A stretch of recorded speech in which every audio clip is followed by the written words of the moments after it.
Շուտով ամանոր է։ Լսել եմ, որ ամանորը լի է հրաշքներով, իսկ ես ճանաչում եմ մի մարդու, ով ամենից շատ է հավատում այդ հրաշքին։ Ողջունում ենք բոլորին, այսօր մեր հավատման հյուրն է Ուսած լեզվի ուսուցիչ Անի Այցյանը։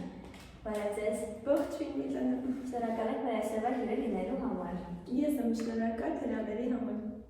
Ասացեք, խնդրեմ, այսօր մեր հետին պլանի զարդարանքից կրացիք, այսօր թե ինչ թեմատիկայով է լինելու զարդարանքը։ Անկեղծ ասած թեմատիկներով տարված նույնիսկ չի նկատել արդեն ամանորը, բայց փաստորեն պիտի պատրաստվենք։ Այո, ձեզ համար մի շարք հարցեր ենք պատրաստել։ Հետաքրքիր կլինի դրանք լսել։ Առաջին հարցն այսպիսին է. ինչ նշանակություն ունի ամանորը ձեզ համար։ Ամանորը կարծում եմ պետք է լինի հնարավորություն անցած տարվա մեջ ունեցած վերարժևորելու, գնահատելու, ինչ ենք ունեցել, ինչ չենք ունեցել եւ նոր տարին պետք է լինի հնարավորությունների եւ պլանավորումների տարի։ Կարծում եմ բոլորիս համար էլ նոր տարին նոր հնարավորությունների սկիզբ է։ Ինչպես եք հիշում ձեր մանկության ամանորները։ Միշտ մանկության ամանորները ասոցացվում են ամենալավ հիշողությունների հետ։ Ամանորին մանուկ ժամանակ բոլորս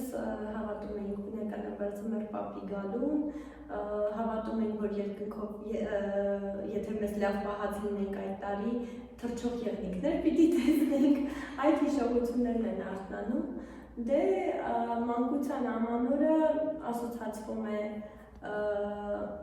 մանդարինի հետ, ռուսական կոնֆետների ու բնականաբար հրաշքի հետ։ Ասացեք, խնդրեմ, կա մանորյա ավանդույթ, որ կուզեիք փոխանցել, պատմել մեր դիտողներին։ Կարծում եմ այո, կա այդպիսի մի ավանդույթ, որը իմ հայրական ընտանիքում կիրառվել է եւ ես հիմա փորձում եմ նաեւ սիրով դա անել իմ ընտանիքում։ Դա մի հետաքրքիր ավանդույթ է, երբ ամանորի 12-ի զարկելու հետ մեկտեղ մենք պետք է բաց թողնենք պատուհանը եւ նաեւ դուռը։ Ավանդույթը կապված էր հետեւյալի հետ, որ բաց պատուհանով անցած տարվա վատ դժվարությունը պիտի հնարավորություն ունենար դուրս գալ եւ դրտով ներս մտներ նոր տարին իր նոր հնարավորություններով եւ հրաշքով։ Շատ հետաքրքիր ավանդույթ է իրականում, ես անձամբ այդպիսի ավանդույթի գոյության մասին անգամ չի լսել։ Շատ ուրախ եմ, որ դուք ձեր նորաստեղծ ընտանիքում նույնպես պահպանել եք այդ ավանդույթը։ Եթե ամանորը մեկ բառով նկարագրեիք, որ բառը կլիներ եւ ինչու։ Կարծում եմ այդ բառը կլիներ հնարավորություն բառը, քանի որ նոր տարին մեզ տալիս է հնարավորություն նորովի ճանաչել ինքներս մեզ, բացահայտել աշխարհը եւ տեսնել այն իր բոլոր վառ ու պայծառ գույներով։ Եվ այո, իսկապես կարծում եմ այդ բառը կլիներ որոշիչ։ Ձեր կարծիքով ինչու են ամանորին սկսում հավատալ հրաշքներին։ Կարծում եմ ամանորին սկսում ենք հավատալ հրաշքներին մի պարզ պատճառով, որ մարդուն ապրելու համար հրաշք է պետք եւ այս կյանքում անհաղթահարելի թվացող դժվարությունների արգելքների կողքին այո իսկապես պետք է հրաշքին հավատալ, քանի որ այն միայն հատկություն ունի իրականանալու այն դեպքում, երբ որ դու հավատում ես դրան, երբ հավատում ես, կարծում եմ այն երբեք իրեն երկար սպասել չի տա։ Հավատը սրտում պահած, սպասենք հրաշքին։ Այո, միանշանակ։ Եթե ամանոր գիշերը ձմեռ պապը ձեզ առաջարկեր մեկ օրը փոխել մասնագիտությունը, որը կլիներ եւ ինչու։ Շատ հետաքրքիր հարց է։ Կարծում եմ այդ մեկ օրն էլ կուզեի լինել ուսուցիչ,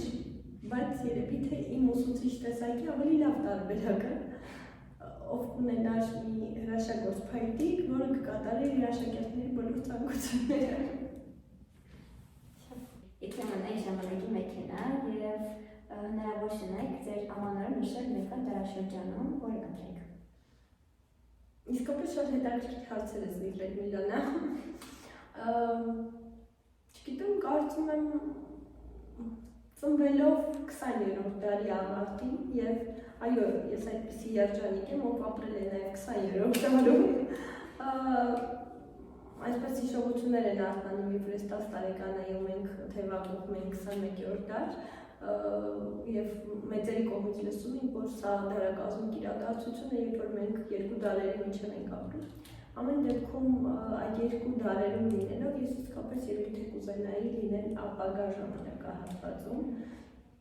որովհետև այսօր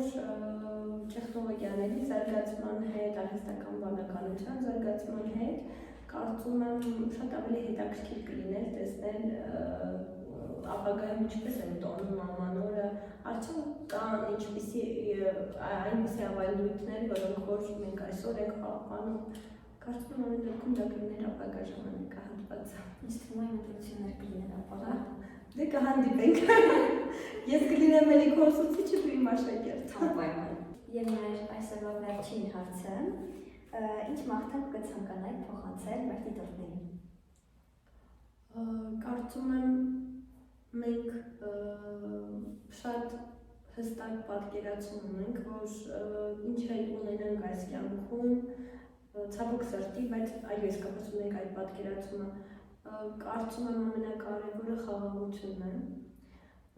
երբ մեր երկրի սահմանները խաղաղ են, մեր հոգիներն ու սրտերներն են խաղաղ եւ թող այդ խաղաղությունը լինի բոլորիս ընտանիքներում։ Դե ինչ, ավարտին հասավ մեր այսօրվա հարցազրույցը։ Շնորհակալ ենք ձեզ այսօր այստեղ ներկա գտնվելու համար, հրավերացնելու համար եւ այսպիսի գեղեցիկ հարցազրույցի կայացման համար։ Ես եմ շնորհակալ, որովհետեւ միշտ ողջունվում են ինչ-որ նոր նախաձեռնություններ, որոնք որ նախկինում դպրոցում չեն եղել, եւ այս հետաքրքիր նախաձեռնությունը եւս շատ կարեւորում եմ։ Շնորհակալ եմ ձեզ եւ հրավերի համար եւ հարցազրույցի համար նույնպես։ Սիրով ուսամ մենք դեռ երիտասարդություն կունենանք։ Կհանդիպենք։ Շնորհակալ ենք մինչև վերջ դիտելու համար, ձեզ հետ TV 190-ներ իր ընտանիք հաղորդմամբ, թող գալիք տարին լինի խաղաղությամբ, ներդաշնակությամբ, նորանոր հաջողություններով, ինչպես նաև Սեր ու բարություն մի քիչ, հոգատարություն մի քիչ, հանգստություն